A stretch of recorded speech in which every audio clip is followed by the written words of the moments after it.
The Nutty Putty Cave. I can't wrap my head around this one. It feels wrong to even talk about, but you need to hear it. It's November 2009. John Edward Jones, a 26-year-old medical student, a husband, a new father, is home for Thanksgiving. He and his brother decide to explore the Nutty Putty Cave system, a family adventure. He finds a tight opening he thinks is a popular passage called the birth canal, and he goes in, head first. He inches forward, pushing with his fingers, wriggling deeper into the earth. And then he stops moving. He's stuck. He has made a catastrophic mistake. This isn't the birth canal. It's an unmapped dead end, a vertical crack in the rock barely 10 inches across and 18 inches high, and he is wedged in it, upside down. I want you to try and imagine this. I mean, really try. You are 100 feet underground, 400 feet from the entrance, in a space so tight you can't even squirm. All the blood in your body is rushing to your head. The crushing weight of your own organs is pressing down on your lungs. Every single breath is a war against gravity and the unyielding stone that has become your coffin. Rescuers arrive, more than 100 of them. They spend the next 27 hours in a frantic, desperate battle. They talk to him. They keep his spirits up. They devise a complex system of ropes and pulleys, their only hope to pull him out. And for a moment, it works. They pull him up several feet. He can feel the pressure lessen. There is hope. And then the rope anchor fails. He slides all the way back down, harder, tighter than before. The hope evaporates. There is no plan B. He is trapped, upside down, in the heart of the mountain, and the earth is slowly, inexorably squeezing the life out of him. The Namtalu Cave. This story is just pure, awful, tragic irony. It's October 18th, 2007, in Thailand's Kha Sok National Park. A group of 8 tourists, a mix of Swiss, German, and British travelers, including a 10-year-old girl, are on a guided tour of the Namtalu Cave. It's a beautiful day. The cave is stunning, a half-mile-long tunnel carved by a river. Signs at the entrance warn visitors not to enter during the rainy season, but it's not the rainy season. The sky is clear. What could possibly go wrong? As they venture deeper into the cave, a flash flood, triggered by a freak storm miles away in the mountains, begins its silent journey towards them. They are completely unaware. The first sign of trouble is the river inside the cave starting to rise. And it doesn't just rise, it rages. It transforms from a gentle stream into a violent, churning torrent in minutes. A wall of water loaded with logs and debris comes roaring through the narrow passages. Imagine the chaos, the sudden darkness as their lights are extinguished, the deafening sound of the flood, the sheer, bone-crushing power of the water pinning them against the rocks, dragging them under. Their Thai guide, a hero, manages to get 2 of the tourists to a small ledge. He tries to go back for the others. He never makes it. The water level rises relentlessly, pressing them against the ceiling of the cave. There is no air, no escape. It's a hydraulic press designed by nature. 8 people, including the young girl and the guide who tried to save them, were on a fun holiday tour one moment and being violently drowned in a dark, subterranean canyon the next, all because of a storm they never even saw.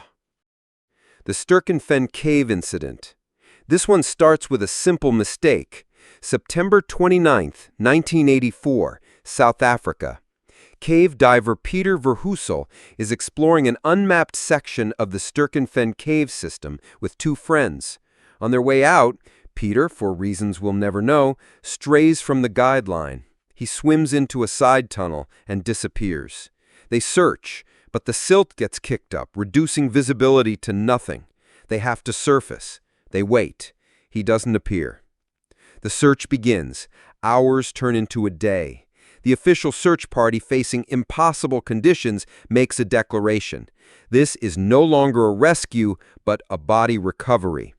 Convinced he couldn't have survived, they decide to call off the search for a full week to let the silt settle. The world above pronounces him dead. But Peter Verhusel was not dead. He was in a small, isolated air pocket deep inside the cave. He was alive, and he was waiting. He waited in absolute perfect blackness. He banged on the rocks with his tank, hoping someone would hear the vibrations. He flickered his dive light on and off, a desperate Morse code to an audience that wasn't there. He conserved his battery. He waited and waited. A week later, the search party returns. They don't find him. They search again the next week. Nothing. After 6 weeks, the official search is permanently called off. Peter is still alive. For 3 weeks, he survived in that dark, silent tomb, starving, dehydrating, his body wasting away, his mind enduring a solitude so complete it's unimaginable. He finally attempts a desperate escape, crawling 120 feet from the water, only to find a dead end. He returns to his spot and dies of starvation, leaving a heartbreaking note for his wife and mother. The most chilling part is an investigation later revealed that one of the rescue divers had unknowingly passed within 100 feet of his air pocket. He was right there, waiting, while the world outside had already forgotten him. The Jordbru Grotta tragedy. This incident from Norway in 2006 is a grim, cascading failure, a domino effect of death. A group of 5 Finnish divers are exploring the Jordbru Grotta's cave system. It's a challenging dive involving multiple sumps or flooded sections. On their way out, deep inside the cave, one of the divers gets stuck in a narrow passage about 110 meters deep. He's completely wedged. He can't move forward. He can't move back. He panics. In his struggle, his breathing becomes frantic, and he quickly exhausts his air supply. He drowns right there, his body blocking the only way out. His 4 companions are now trapped behind him. His friend's body has become a horrifying, immovable plug. They have a limited supply of air. The clock is ticking loudly. Their only option is to try and find a way around him. 2 of the divers attempt a desperate maneuver, trying to squeeze past the body in the near-zero visibility and brutally tight space. In the chaos and stress of the situation, one of them also runs out of air and drowns. Now there are 3. 2 bodies are blocking the passage.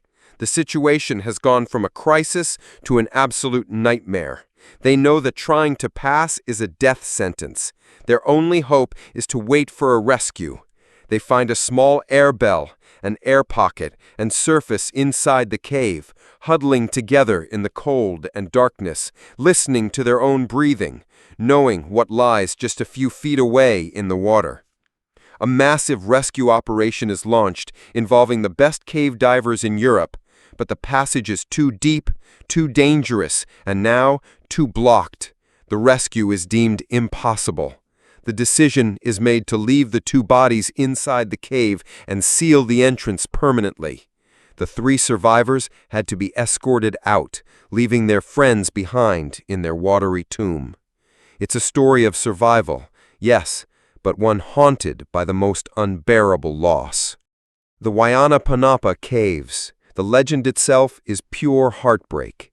It tells of a princess named Popoalea, who, fleeing her cruel husband, Chief Kakaye, hid on a small ledge deep inside a water-filled cave at Wayanapanapa. She was hidden, safe, until her attendant's shadow betrayed her. As Chief Kakaye stood at the cave entrance, he saw not 1, but 2 shadows reflected in the water. Enraged, he stormed into the cave and killed Princess Popoalea on that very ledge. The legend says that every spring the water in the cave runs red with tiny red shrimp, a sign of the princess's blood, a permanent stain of the tragedy. Now fast forward to 1991, a 35-year-old woman from California named Liana Kalama is working at a local inn. She's described as gentle, kind, but also troubled. She vanishes one day, her car found abandoned near the Wayanapanapa State Park. A massive search turns up nothing. She's just Gone. The case goes cold. For months, there's no sign of her. Then a group of local pig hunters are in the park, and they stumble on the cave from the legend. They see something on that hidden ledge, the same ledge where Princess Popoalea was murdered. It's the body of Liana Kalama. An autopsy reveals the unthinkable. She hadn't fallen. She hadn't been placed there. The coroner determined that she had crawled onto that ledge herself, became trapped for some unknown reason, and died of exposure and starvation over the course of several days. The parallels are just bone-chilling. Two women, centuries apart, find their final resting place on the exact same hidden stone shelf. One immortalized in legend, the other a modern mystery. The cave became a tomb for both of them. It's a place where folklore feels terrifyingly alive, a story whispered by the water, a warning that some places hold on to their tragedies forever.